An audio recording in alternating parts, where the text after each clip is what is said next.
everybody, Steven here to do my first installment of what I'm calling the bonus feature breakdown. That's where we talk specifically, I just looked down at it of course, about the bonus features in a current or past release that I think has impact, that matters, or is a great example of why we like home video on physical, on Blu-ray and DVD and 4K, because we can really learn what it takes to make a film and what went into the process of filmmaking and the who and the how and the why, basically.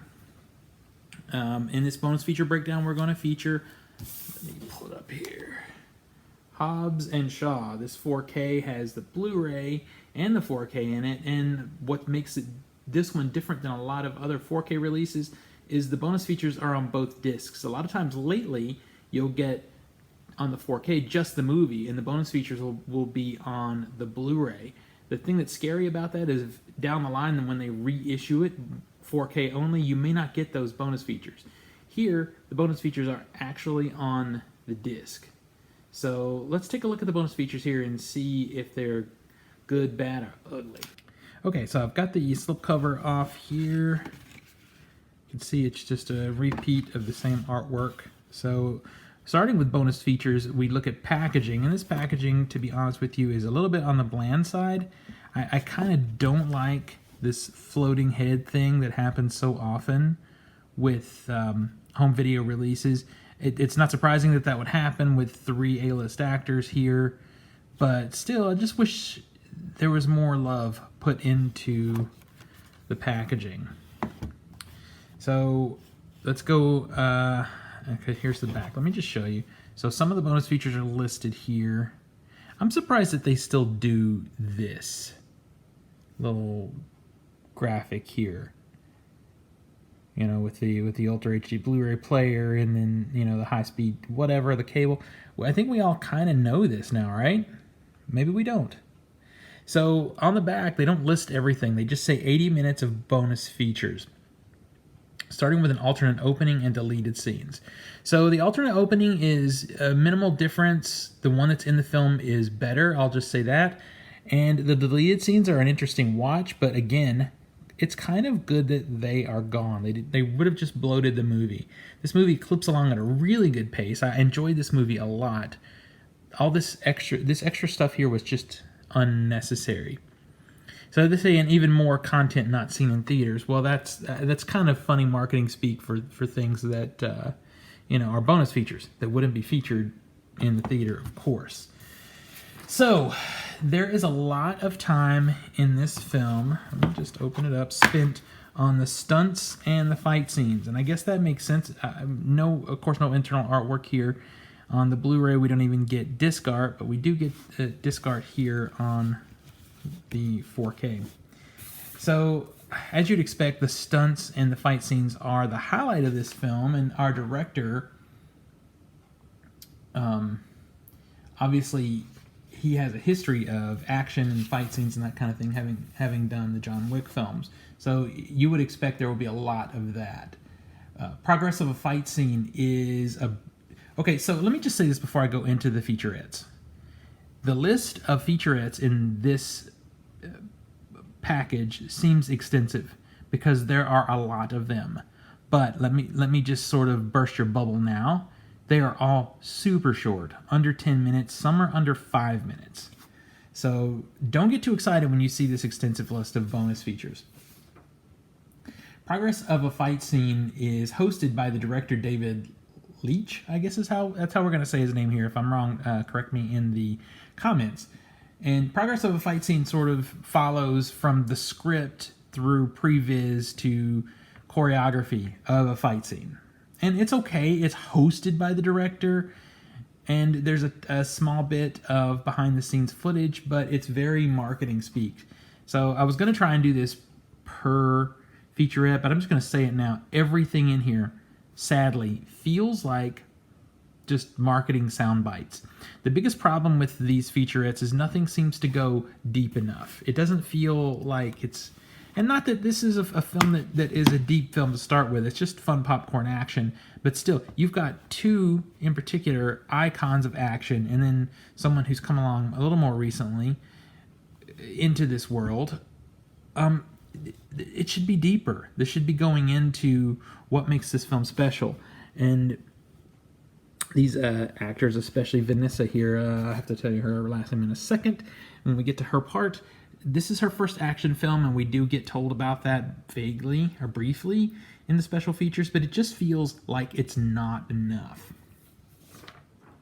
So anyway, that's progress of a fight scene. It's very short, very marketing, very sort of stitched together. So Johnson and Statham is a marketing piece talking about the chemistry between these two actors. While it is marketing, it is honest, though. You can feel the energy between the two and how much fun they have working together. Dwayne Johnson seems more genuine, I'll be honest with you, in the interviews, and he talks more. He spends more time on camera in the bonus features as a whole, talking about the experience of making the film, and it's really much appreciated. I love Jason Statham, but he's just not present. You can feel that there was one day that they had agreed to come in and do their interviews, and then after that he was done. But again, very marketing-y.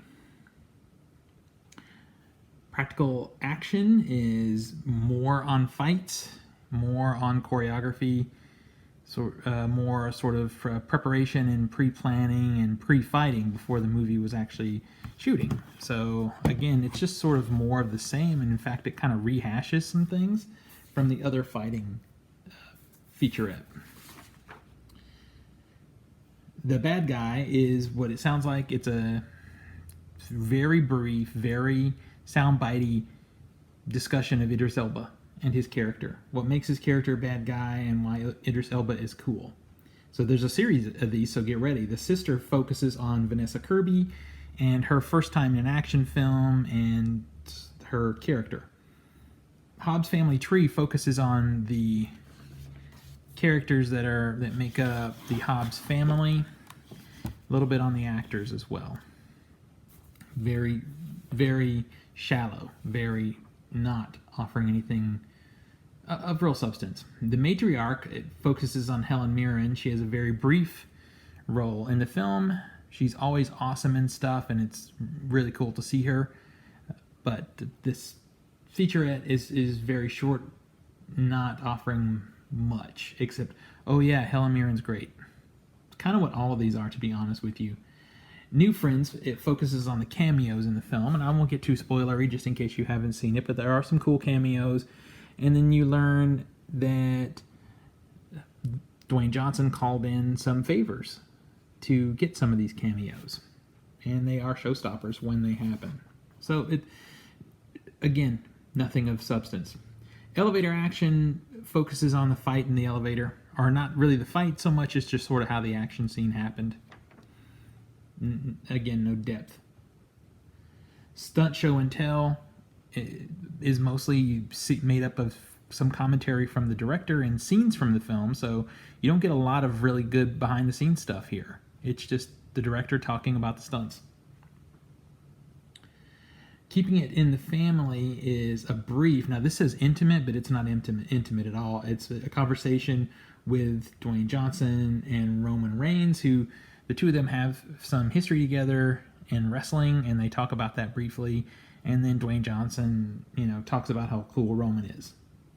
You can tell the best thing you get from it is the chemistry between the two of them and how they do have history and they are actually friends. Other than that, you don't get much.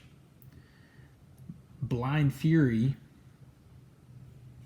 focuses on Dwayne Johnson's grandfather and his influence on one particular scene. It's interesting, and it's stuff I didn't know, so it's kind of cool to see that. Dwayne and Hobbs feels very anecdotal, which is cool, and kind of the stuff that you want from this. It's Dwayne Johnson and his dog, and how his dog is actually in the film. It's kind of fun, actually. It's very short, but it's kind of fun, and you can tell the camera just sort of grabs a quick minute with him as he's coming on location, and he's very accommodating, and again, super genuine and cool.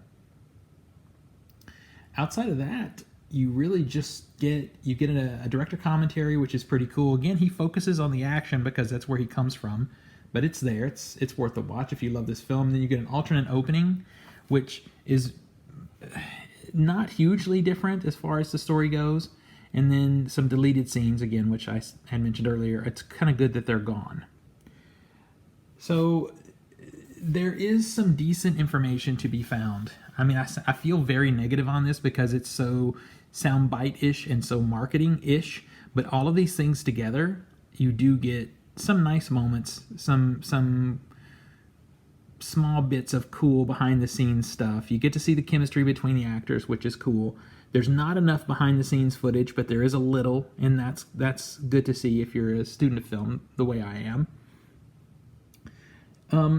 It's 80 minutes of bonus features. There's probably 7 or 8 minutes of good stuff, maybe 10 minutes tops. I'm just being honest. It is. Jason Statham is no-show through 2/3 of it.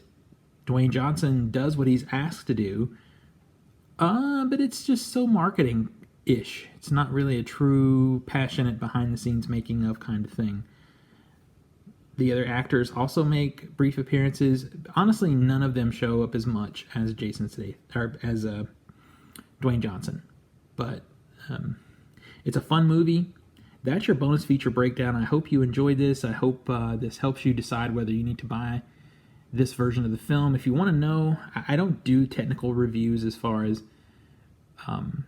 sound and video. I have the setup to do that, but that's just not really my area of expertise. I will tell you before we end here that this is one of the more beautiful 4Ks of 2019. The Atmos mix is just okay. It's not bad, but the HDR is really nice here through all but the last chapter, the last big fight. And for the most part, that one's beautiful as well, but there are a couple of scenes that people just kind of looked a little plastic to me. And that's not in the film. That has to do with the HDR, I'm pretty sure. But otherwise, it's beautiful. I compared the two, the Blu-ray and the 4K, and there's a really noticeable uptick in resolution and dynamic color. So you will not be disappointed in the look. The Atmos sound could be better. The subwoofer could pound a little harder. It's not that it's bad. It's just sort of average. But the look is beautiful. And it's a fun movie. So there's your bonus feature breakdown. If I missed something you wish I had mentioned or you want to see more in future bonus feature breakdowns, please share that in the comments. Hit that like button and subscribe so you can see the next bonus feature breakdown we've got coming up. Follow me on OTS Movie Night on Instagram. I'll be posting pictures of pickups, sometimes things I don't even feature on the show. So until the next time I see you, pull something off the shelf, share something cool with family and friends, and remind them of why physical media is the best way to enjoy a movie or a TV show at home. I'll see you next time.